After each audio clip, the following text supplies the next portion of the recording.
What would make this an especially useful conversation for you today?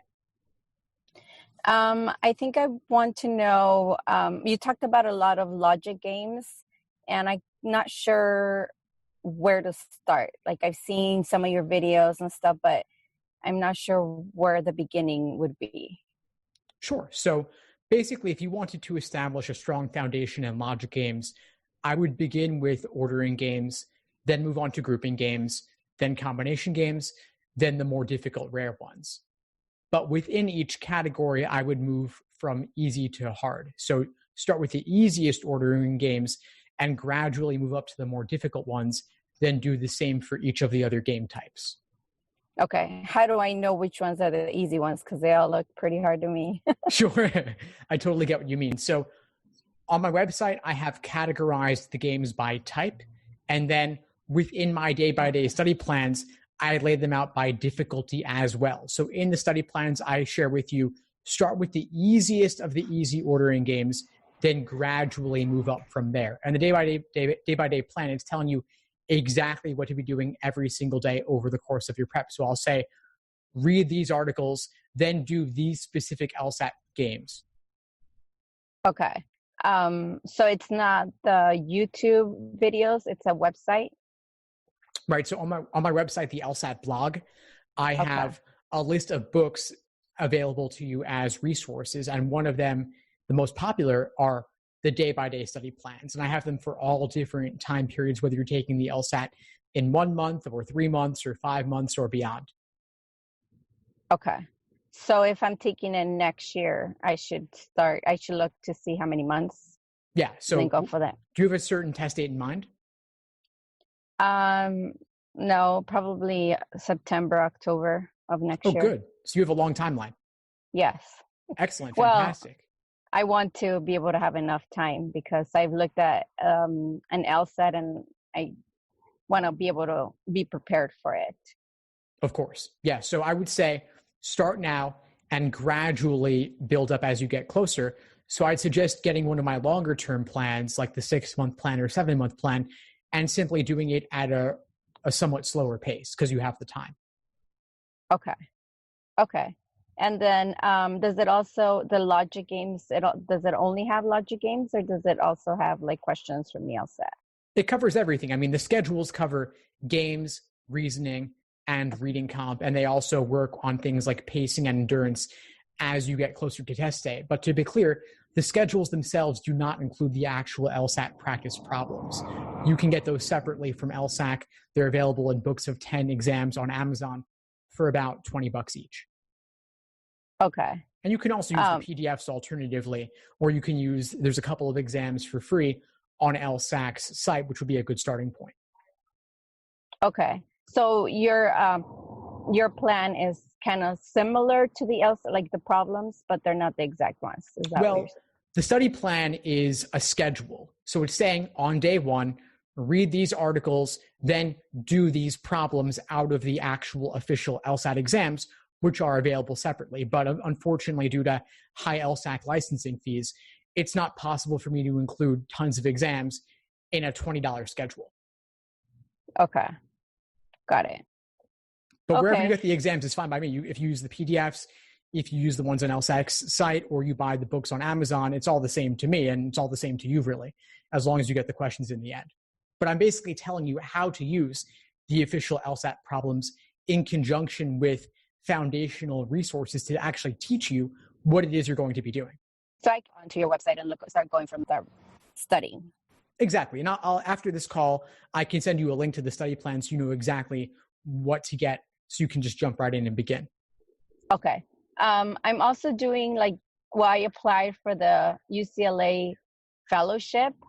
Would that be also an add-on to what I'm doing, do you think? Or I don't know if I'll get confused of the way it's taught.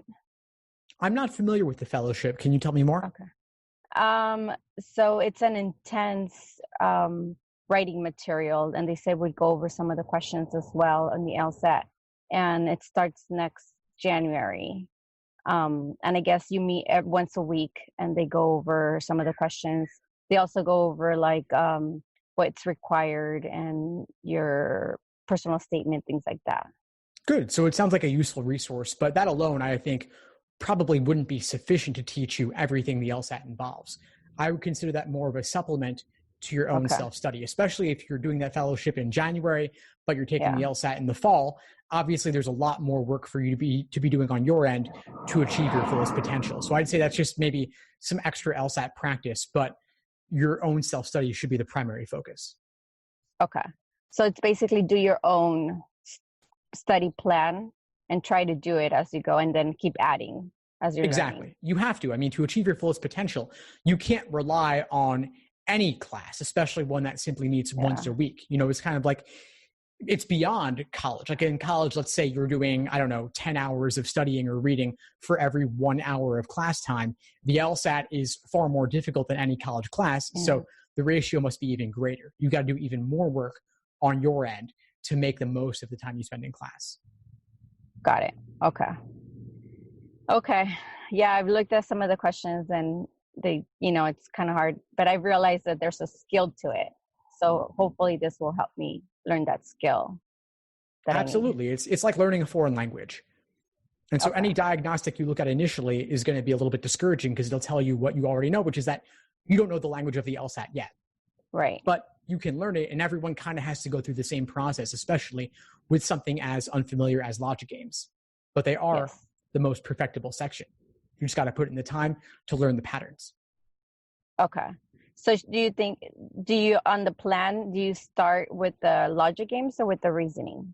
I start with the games because they're typically the most intimidating at first, but they are the most learnable section.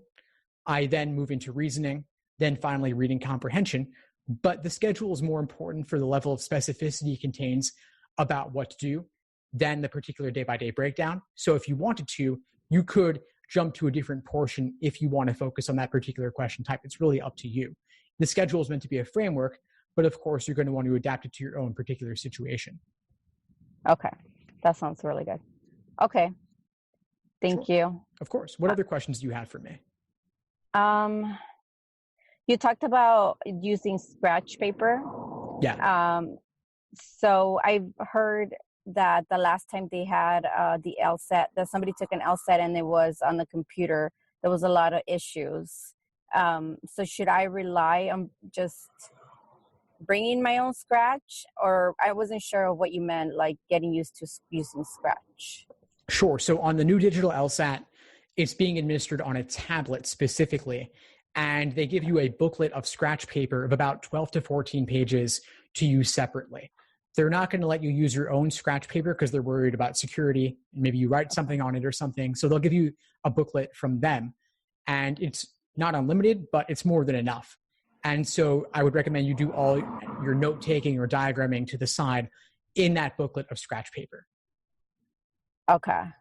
As opposed to just a long piece of paper, is that what it is? Well, there's really no alternative. I mean, you're using their booklet of scratch paper. It's about 12 to 14 pages, 8.5 by 11 paper, so standard size of paper, unlined, and that's where you'll do all your writing. But you can't write on the tablet itself. It doesn't have that functionality. In the old paper and pencil LSAT, there was no scratch paper, and you could only do your writing in the limited margins around the questions. Now you have full pages of blank paper to do all your writing. Okay. So just get used to using scratch, right? Yeah. So get used to not being able to do any writing on the questions themselves and doing all writing to the side. So if you're using prep books with the exams, don't write on the exams, do your work to the side. And alternatively, if you're using PDFs or digital LSAT on LSAT's site, similarly, do all your work to the side on paper. Sounds good. Okay. I think those are all my questions. Great, Gemma. I'm really glad we connected today.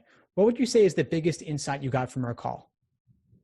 So I'm a little confused about the process, and obviously I'm nervous about it because I know it's a lot of time and it's going to be a lot of money. So talking to you and being able to ask specific questions is, I think, the greatest help and resource for me. Thanks for tuning into the show. Please subscribe if you haven't done so already to be notified of new episodes as I release them. And feel free to reach out if you need anything at all as you move forward with your prep. I'm happy to help however I can. In the meantime, I'll wish you all the best and take care.